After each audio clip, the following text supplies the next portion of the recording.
he does exit. He exits for the specific purpose of attempting to get some more marijuana. He ultimately finds himself in Hill Hall. Laura Dickinson lives in Hill Hall. The evidence will show that Mr.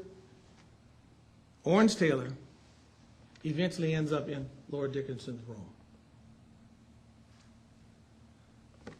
He finds Laura Dickinson in a compromised position, nude from waist down on the floor.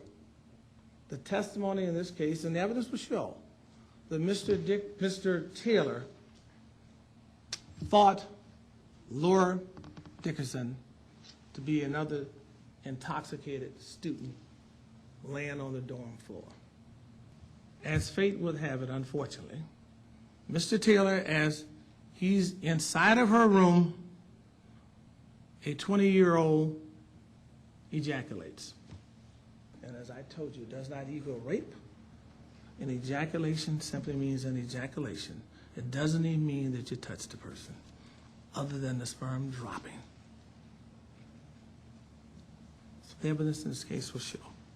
He sexually assaulted Laura Dickinson, that he ejaculated semen, that he suffocated her by a combination of strangulation and smothering. The sound carries very well in this dorm room. Hill Hall, you can hear. We're talking about 4:30, 5 o'clock, 6 o'clock in the morning where it's dead silent. But the testimony will show now that not one sound was heard by any person in the dormitory. No screams, no struggle, no fingerprints of Orange Taylor in the room, nothing stolen.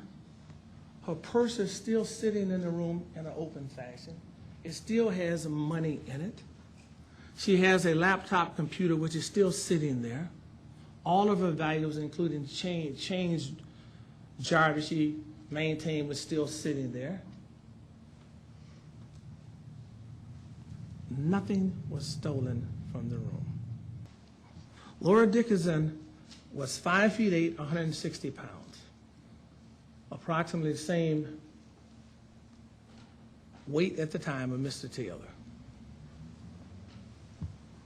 Yet she had no defensive wounds for a person who was allegedly raped. You'll hear testimony from some rowing team members who said Laura Dickinson was a fighter. She was a fighter. She's not the type of person that would wimp out and allow someone to just murder her and she'd do nothing.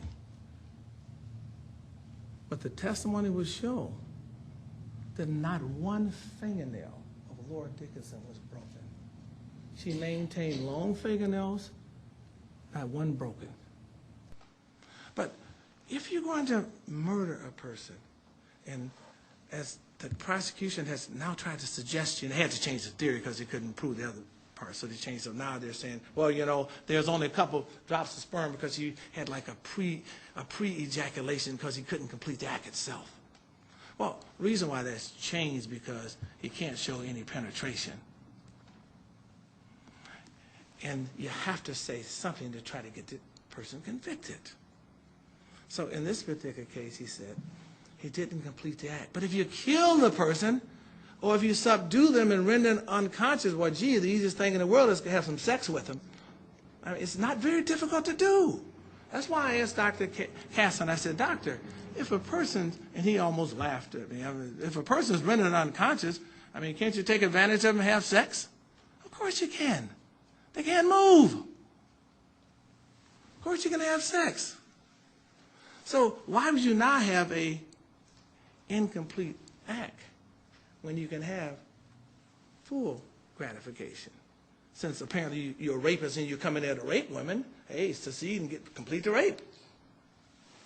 Well, Mr. Longworth has suggested to you, well, you know, the ejaculation was on his shorts and in the panties, and that's why he stole the panties. Now, let's talk about a little logic and common sense. You got a woman on the bed. You got her subdued. She's simply lying there for your taking.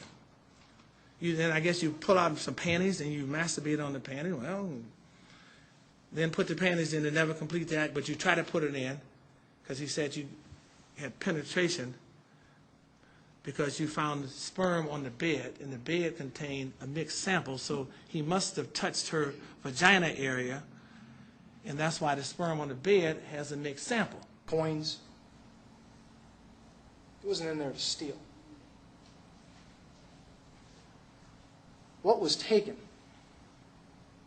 was the bag, the keys inside the bag, and whatever he ejaculated into. Because if you recall that testimony, the two small spots, the one on the bed sheet and the one on her leg, were two very small areas.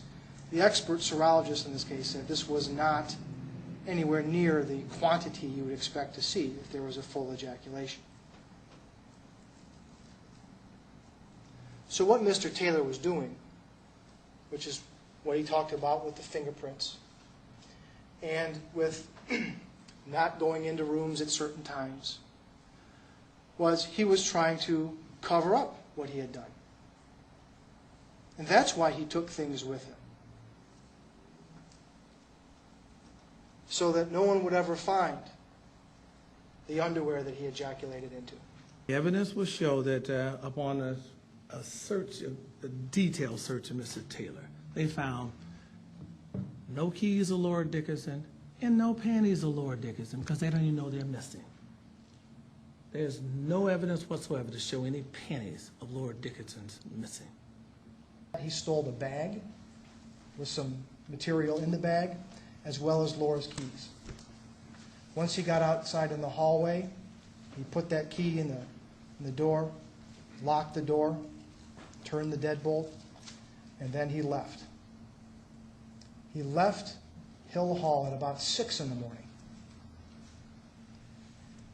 He then returned to Buell Hall, where he went in for a couple of minutes, went back outside, changed coats, and then came back into Buell Hall for a good portion of the morning. On Friday, December 15th, a group of facilities workers were trying to identify the specific location where that smell was. And one of them, Michelle Lockwood, came to room 518. And when she got to room 518, she knocked on the door. There was no answer. She tried to open the door, but it was locked. She used her master key and she keyed in. She opened the door, and it was dark inside, and she looked quickly, and then she shut the door. And she told her coworker, "I think there's a woman naked sleeping on the floor." And her coworker then came to the door, opened the door up, looked in, took a step in and took a longer look, immediately shut the door, and knew that there was something horribly wrong inside that room. And the police were immediately called. And the first officers arrived on scene, and they took a quick look, and they knew that supervising officers needed to be there. In the afternoon of December 15th, a team of forensic scientists from the Michigan State Police descended on room 518. And they found additional evidence in this case. One of the things they found in this area right here, on Laura's right inner thigh, was semen. In the middle of the bed, on the fitted bed sheet, they found a second semen stain. He looked at the known fibers taken from the sweatshirt and compared them to the fibers that were found on Laura's shirt, on Laura's skin, and on this pillow. And in a variety of different ways, the fibers from that sweatshirt found in the defendant's home matched the fibers that were taken off of Laura's body and Laura's shirt and Laura's pillow at the crime scene.